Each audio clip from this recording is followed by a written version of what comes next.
John Deere, the name synonymous with American farming, is under fire. The company's recent decisions, shifting jobs to Mexico and imposing restrictive repair policies, have sparked a nationwide controversy. Even big names like Trump and Warren are taking sides. Is this the beginning of a corporate takeover of American agriculture? Let's uncover the truth behind this shocking development.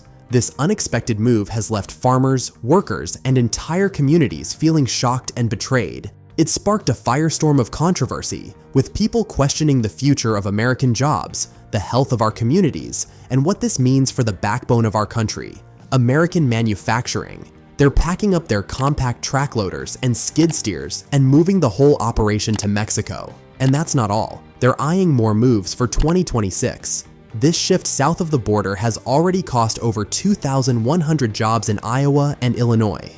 People are furious. They're asking, is Deere really committed to American workers?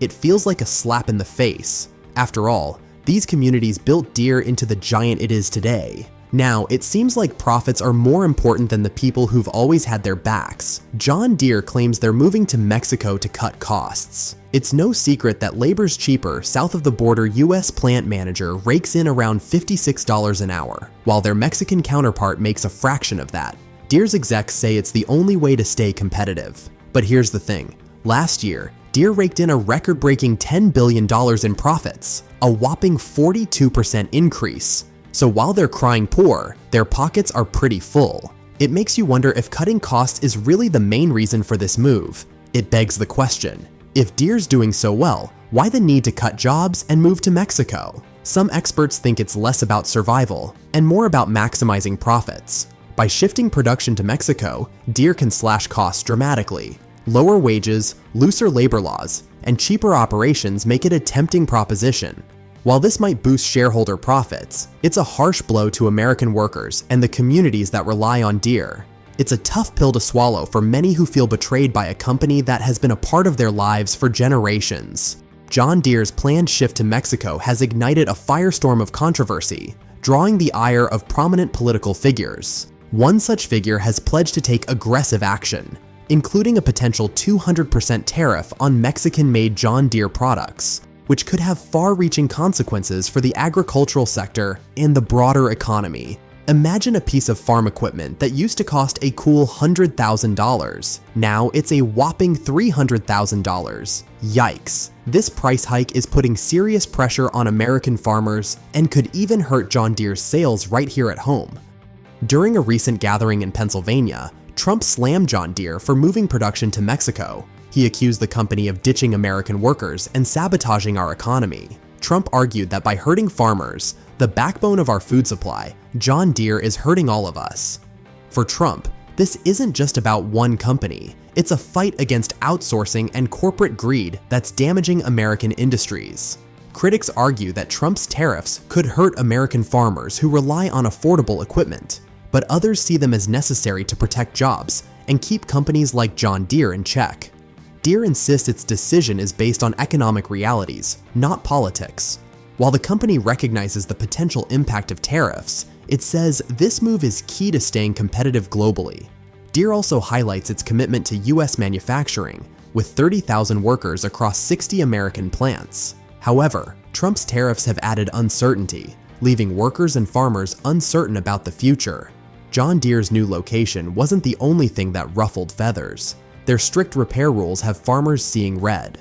They've basically locked up their tractors and combined them with software, forcing farmers to rely on only authorized dealers for repairs. This means sky-high costs and endless waiting times, especially during crucial planting and harvesting seasons. Farmers are losing precious days of work, and they're beyond frustrated. Critics say it's all about profits, not people. John Deere's parts and service division is raking in way more cash than their new equipment sales. Some folks think this is no accident, that they're deliberately restricting repairs to corner the market on maintenance. This repair monopoly has farmers fired up, and they're fighting for the right to fix their own stuff without getting gouged or waiting forever. It's a major battle in the right to repair movement. Deere claims these software locks are for safety and quality control, but farmers aren't buying it. They feel like they're being forced to rely on dealerships, which can charge whatever they want. It's a huge shift from the days when farmers could handle most repairs themselves. This right-to-repair battle is heating up, and it's got everyone talking about corporate power, consumer rights, and the future of farming in our tech-driven world. Farmers are losing their cool. These folks, who've always been self-reliant, are now stuck paying a fortune and waiting forever for simple repairs. It's not just the money, it's about losing the skills and independence that make farming what it is. That's why the right-to-repair movement is gaining steam. Farmers want the freedom to fix their own stuff. They're demanding laws that force companies like John Deere to share the tools and software needed for DIY repairs. These grassroots movements are taking the fight to state and federal levels, and they're not backing down. Farmers are fighting back against John Deere's iron grip. Some are even hacking their own tractors to break free from the digital chains. A famous hacker named SickCodes showed the world how to jailbreak John Deere tractors, giving farmers the power to fix their own machines. This bold move has inspired farmers everywhere, proving that they won't be pushed around by big corporations. It's a powerful symbol of their fight for independence in a world that's increasingly controlled by corporate giants. Lawmakers are taking notice of the John Deere drama. States like Colorado are leading the charge, passing laws that force companies to share the tools and software needed for DIY repairs. This is a huge win for the right-to-repair movement and could inspire other states to follow suit. It's a step towards giving consumers more power over their own stuff. Big names like Senator Elizabeth Warren are taking on John Deere for its unfair practices. They argue that the company's restrictive repair policies are hurting farmers and potentially violating environmental laws. This fight could empower farmers and force corporations to rethink their business models. But the big manufacturers aren't giving up without a fight. They claim that right-to-repair laws could compromise safety and environmental standards. John Deere, for instance, argues that allowing farmers to tinker with their equipment could lead to breakdowns and pollution. However, many farmers see this as a smokescreen to protect their monopoly and keep repair costs high.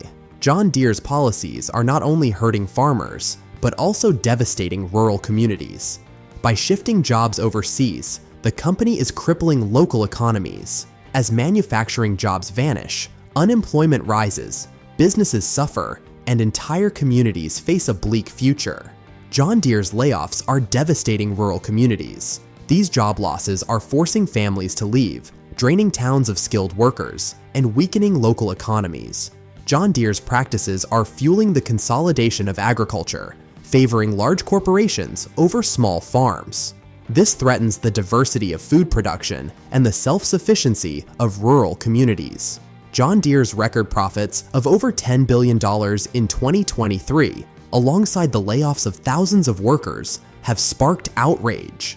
This stark contrast between corporate profits and worker livelihoods highlights the growing divide between wealth and labor. The UAW has strongly criticized John Deere for prioritizing profits over workers' welfare. The union views the layoffs as a betrayal of the communities that have supported Deere for years. They argue that these cuts are a deliberate choice to maximize profits rather than a response to market forces. The stark contrast between John Deere's record profits and the layoffs raises serious ethical questions. While CEO John May received a massive $26.7 million compensation package, thousands of workers lost their jobs.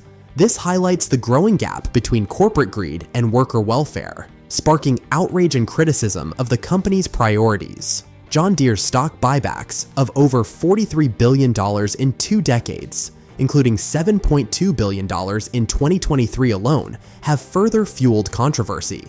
While these buybacks benefit shareholders, they raise concerns about the company's prioritization of short-term gains over long-term investments in its workforce. John Deere's decision to funnel billions into stock buybacks rather than investing in its workforce or communities has sparked outrage. Critics argue that this prioritization of shareholder profits over worker welfare and community investment is a betrayal of the company's roots and the people who have contributed to its success. Technology's plowing new ground in agriculture, and John Deere is leading the charge. Their tractors aren't just machines anymore. They're smart, high-tech workhorses with GPS, auto steering, and even data analytics. It's pretty wild, right? Imagine a tractor that practically drives itself. While this tech revolution is super exciting, it's also raising a flag for small-scale farmers. Keeping up with these advancements can be tough, especially if you don't have the resources or know-how. Some worry that this trend could create an even bigger gap between large agribusinesses and smaller family farms. While large corporations can easily afford to upgrade to the latest technology, the high cost of new equipment and limited repair options could be a major hurdle for small and mid-sized farmers. This could lead to a future where only large farms can afford the latest technology, potentially driving small farms out of business and reducing the diversity of the farming industry. This trend of big companies buying up smaller ones isn't just happening on farms. Even independent repair shops, the backbone of many rural communities, are struggling to stay afloat. As farmers turn to John Deere dealers for repairs, it's getting more expensive to fix their equipment. This hurts local mechanics who have always been there to support our farmers. When these small shops close, it's a big loss for rural towns. Fewer jobs and less economic activity make it tough for these communities to thrive. It's a reminder that as big corporations grow stronger, it can be harder for small businesses and rural areas to survive. So, what do you think about this? Let me know in the comments below, and don't forget to hit that subscribe button to stay up to date on the latest news that shapes our world. Together, we can make a difference.